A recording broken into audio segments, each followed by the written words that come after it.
All right, let's get started with Otaku News Live. As usual, I have with me both Matt Dixon from the Life and Times or Tims of Anime. Say hello. It's a pleasure to meet you all, as always. Indeed. As well as Miniman. Say hello as well. I'm now trying to hunt for Tim for Matt. I will find him, Matt. We have officially named Life and Times of Anime the Life and Tims of Anime. So Excellent. any of you that have a button that says the Life and Times of Anime, it is now even rarer than it already was. Excellent. Since the only person that owns one is me and one guy in Canada. You might want to actually scratch out the E. Yeah, scratch out the E, and that would make it true. But never scratch out the S on a pair of Speedos. No. No. So, Miniman, I understand you have a bit of an announcement for us. Yes, I do. Go for it. Okay, recently I started doing the script for... I was watching... I've been showing a lot of these Yu-Gi-Oh! Bridge series and all that sort of thing. And I think they're hilarious. And I decided it's time that I join the fray. So I am going to be doing a Phantom Requiem for the Phantom Abridged series. I've just started getting the... scripts done. I need some voice actors, but it's going to be very funny. It's going to be like really experimental and all sorts of really stupid stuff. We're totally changing the characters. And I'm trying to get as many people as I can. I'm trying to get you, Brent, as I'm trying to see if I can get Matt. I'm just going to ask him tomorrow. Matt as the narrator of the first episode because he has such a funny repertoire of stuff. And Brent, I would like to happily ask you, would you like to voice Scythe Master? Because I actually base his character off you, because his entire moral throughout the entire thing, he's doing all of this through an amazing plot twist of he is only trying to get more Gundam models. I'm there. So, yeah, but no, we're gonna, and I do want to. So yeah, if when I get the scripts done, I'll send it on a thing in on this chat box. I've already got the first page done, but this is on a different computer, so I can't send it to you now. But basically, a couple of you have read the first page on the thing, so tell everyone what you thought about it. But basically, it's going to be awesome, and I'm trying to get as many ONV people on it as well, because it's going to be so epic when we get it done, and stupid, and yeah, so Phantom for the win. Awesome. Sounds great. Totally looking forward to that. Cool. All right. Well, then let's go ahead and get started and go through the news. I guess the elephant in the room is the Tokyo Youth Ordinance Bill, which, for those who don't know, brief introduction. There was this bill that went into the Tokyo Assembly to regulate anime, manga, and other images except for real-life photography that, quote, unjustifiably glorify or exaggerate, end quote, certain sexual or pseudosexual acts. Also, they have to regulate acts that are considered to be excessively disrupting of social order, like, mass rape, stuff like that. Now, the thing is, this requires self-regulation on the part of the industry, which means basically slapping an over-18 sticker on the front of it and not letting it be sold to minors. The big question is what effect this is going to have, whether it's going to have any effect, and kind of why it was brought into the Tokyo Metropolitan Assembly to begin with. I'm kind of confused, unless this is just another attempt by politicians to look like they're doing something about the ridiculous rape porn that's out there. Definitely. I mean, what do you guys think? I think it's a bit weird that they've done it now, since, the amount of rape porn out there is probably equivalent to the amount of planets in the universe. True. And I think it's going to have a massive effect on just general anime, because it's really vague. Glorification of sexual acts. That could be anything from a kiss to fisting, for all anyone knows. Mm-hmm. So it could have a massive effect on just, especially things like slice of life animes. Just with, a teacher giving a young student a kiss on the cheek, that could be removed. It might not be, something like that's not very important, but it could remove something very important to a series. Right. This could totally screw up Panty and Stocking with Garter Belt, definitely. I am quite shocked that, like, I mean, I wasn't too shocked that they got passed. I found out, like, this morning watching IGN, but, I mean, this is going to affect, I mean, this basically, yeah, like you said, it affects all things, so this will affect Japanese video games and all that sort of thing, so date sims are going to screw up. Although the other question about that, though, is, I mean, this is only in Tokyo. So does that just mean that it'll only be available, outside of Tokyo? I don't know. I mean, I know that the company that's producing Gao guns is in Tokyo, so that could screw them up. Yeah. But I mean, why? Why just Tokyo? Like, it completely baffles me, and it is a total politician doing something. I mean, it's kind of, if you live in Britain, you already know right now that that's what the government are currently doing with the whole spending cuts thing and screwing up my university. So my university chances, which basically just means that it's we don't really have anything to say about it apart from the fact that they're just doing it because they can, and in the end I don't think it's going to affect that much because self-regulation's been pretty strong in Japan recently. I mean, as long as they really keep minors out of the adults only sections, we'll be fine.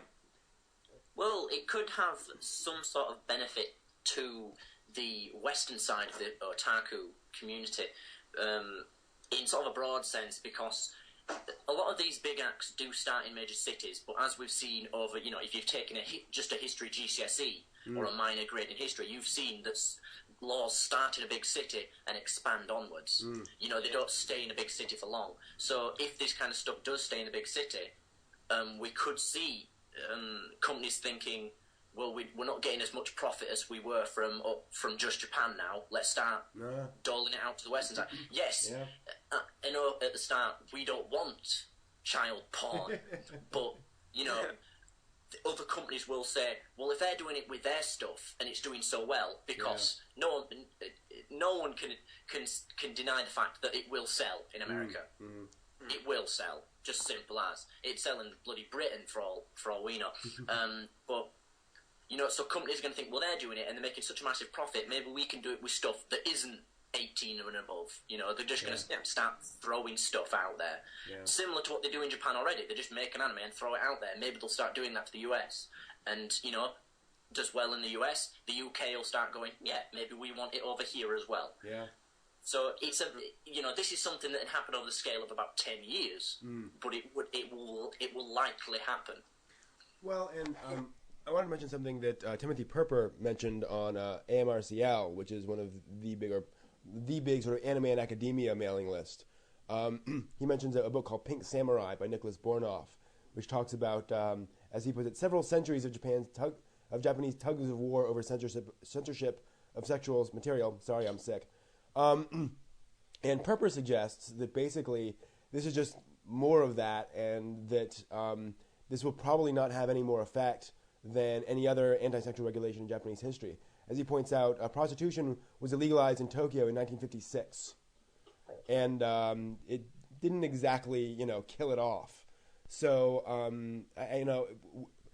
I wonder if this isn't more, oh my gosh, let's put this law in the books, but will it be enforced? That's the big question. Well, there's a big difference between outlawing prostitution, which can be very easily done behind the prying eyes of the government. You're just going to a bloody back alley. To a big major company, or just a company making porn. There's for one, it goes in books. Pornographers don't have an accountant. Big companies do. It goes in the books. The profits go in the books. The government will know that it's being sold.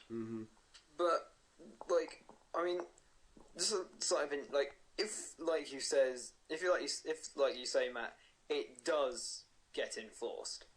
I do see a rather large downside to it, because already, especially, I mean, I'm just speaking as a Britago here. Anime at the moment, especially in Britain, is inaccessible enough. It's hard enough to get people watching it. It's hard enough to buy the damn stuff.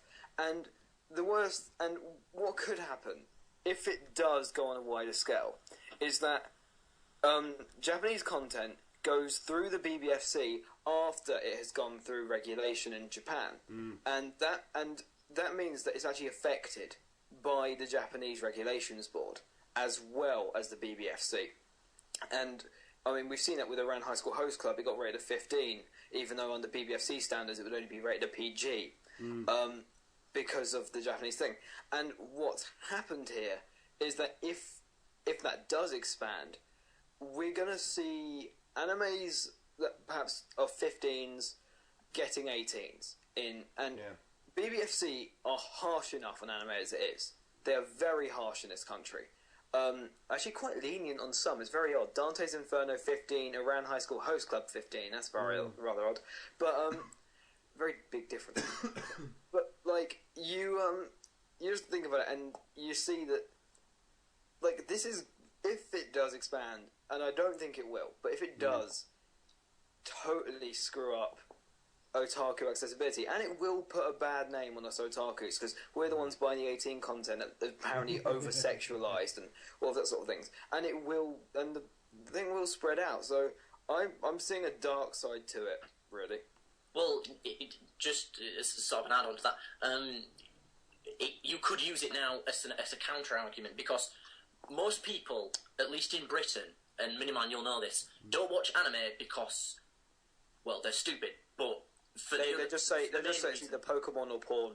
Yeah, exactly. They say it's porn, where you can just say, oh, well, Japan's outlawed that now. It's not 100% true, but you can say that.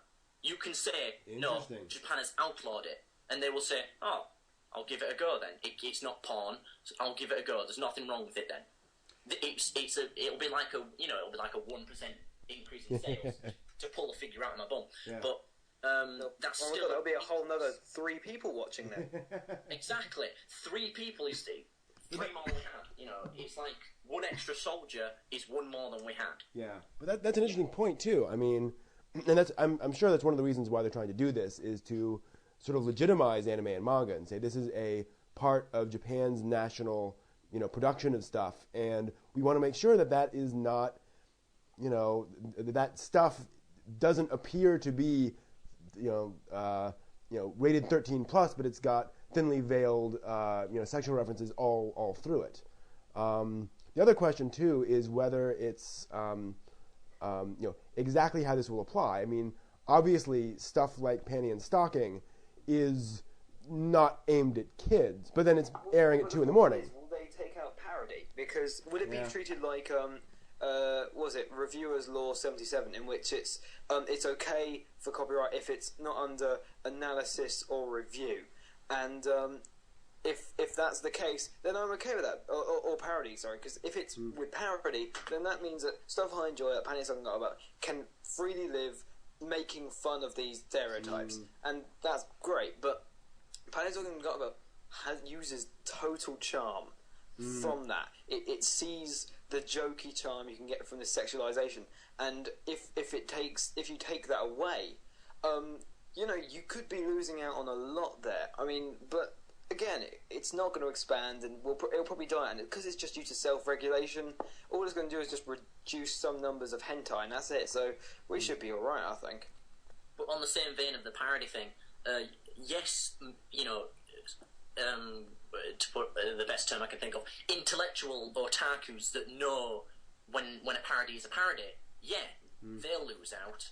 But the fact is, I've said this before in the show, when they need to stop catering to full otakus. They need to be getting new people, at least, on the Western side. That's the objective for the Western side, get new people, not keep the old people, or keep the old people while bringing new people, not impressing new people. So what they need to do is stop focusing on this funny parody that only 3 people are going to get, and more think of what are the new people going to understand, because the new people are going to watch it and not see that it's a parody, because they haven't seen tons of anime. They're just going to think that's dirty and disgusting, and leave it at that and turn it off. Right. Well, and the other thing too is, I suspect what will happen is that things like Panty and Stocking with Garter Belt just won't be aired on normal television. It'll be an OVA or something like that. Which, to be honest, I can understand that. I can understand them saying, anime's sort of gone down this road where we can kind of show anything on television, or at least hint at anything on television, and maybe it's time to kind of